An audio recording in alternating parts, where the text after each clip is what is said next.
Today we're going to be looking at surface area of prisms, cylinders, and spheres. So first of all, let's label the prism with the given parts. So our bases of this prism are these two triangles. So these are our bases.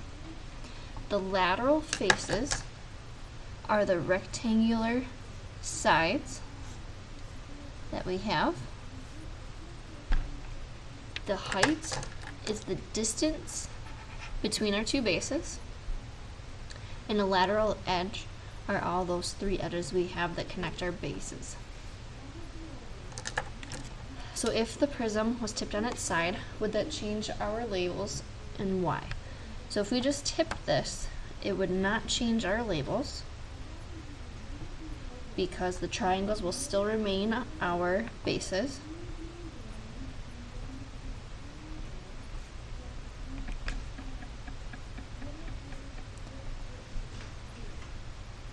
And the height is still the distance between the two bases.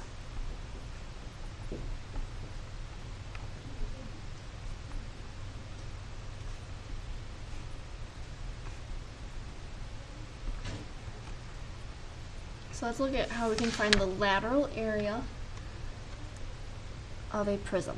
So the lateral area of our prism, so if we look at our triangular prism,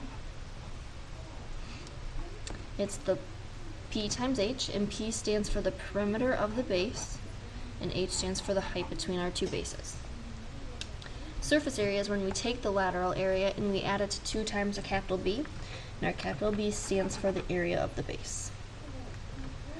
We're going to skip this first example problem because we're going to do that when we learn about cylinders, so let's take a look at this rectangular prism. So we want to use the formulas to find the surface area of this rectangular prism. So the surface area, remember, has the formula lateral area plus 2 times capital B. So in order to find the surface area, first we need to find our lateral area, which is P times H. So P stands for our perimeter of the base. So if we take a look, we can say our base is this bottom rectangle,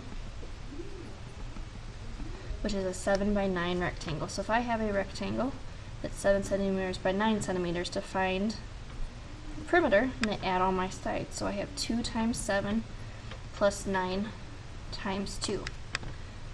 So when we do 14 plus 18, our perimeter equals 32.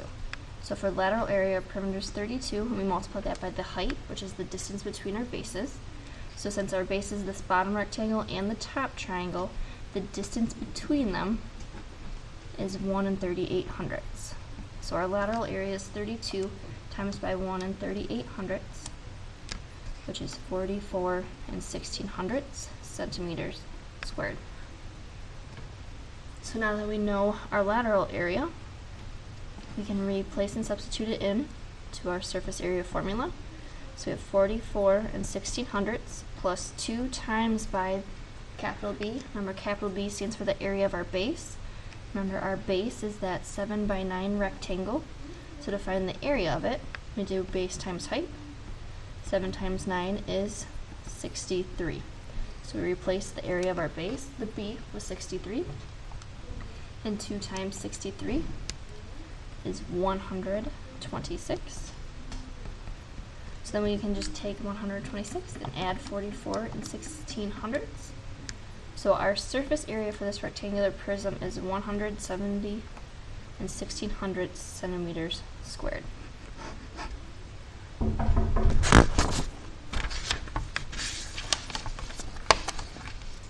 going to use the formula to find the lateral area and the surface area of the prism. We're going to show our answer to the nearest hundredth.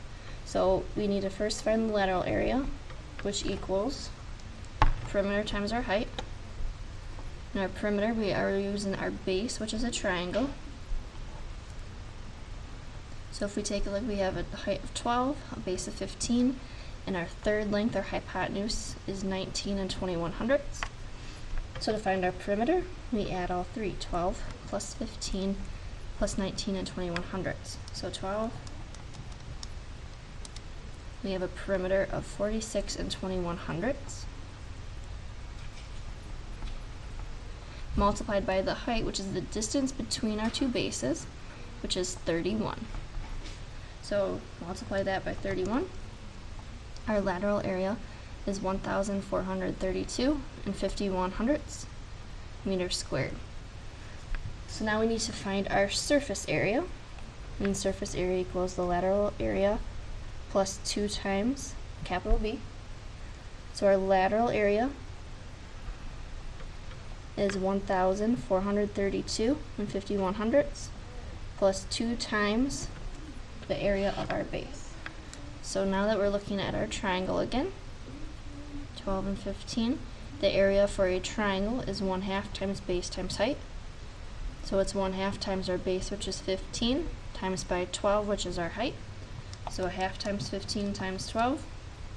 Our area for our triangle is 90. So now 2 times 90 is 180. So 180 plus 1,432 and 51/100. We end up with a surface area of 1,612 and 51/100 meters squared. So now let's take a look at how we can find surface area and lateral area with a cylinder. So here, our lateral area is 2 times pi times the radius times by the height. So radius and height. And then for surface area, it's the lateral area plus 2 times pi times our radius squared. And then our sphere has a surface area of 4 times pi times radius squared. So let's use our cylinder formula to answer the question that we had on the first page. So we need to find the surface area of a cylinder in terms of pi.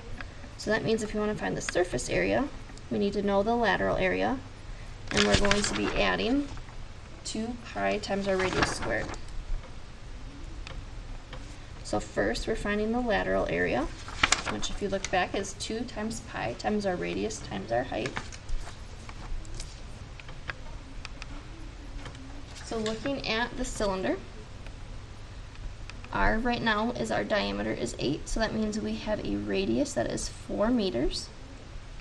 And our height is the distance between our two bases, which is 7.2. So since this is in terms of pi, we're going to do 2 times 4 times 7 and 2/10.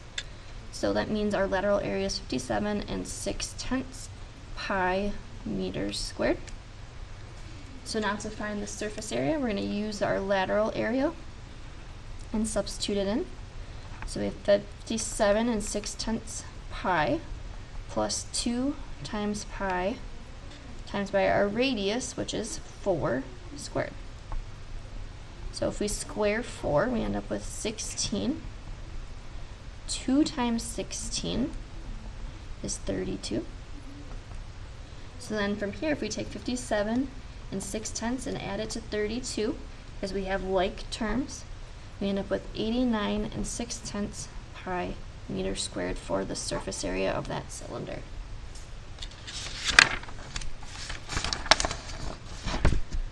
For the last example, let's find the surface area of the sphere, and we want to round our answer to the nearest tenth.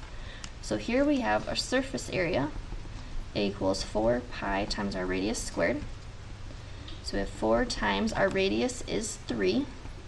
So when we square 3, we end up with 9. So 4 times pi times by 9, we end up with 113. Rounding to the nearest tenth would be in 1/10 miles squared. So the surface area of our sphere.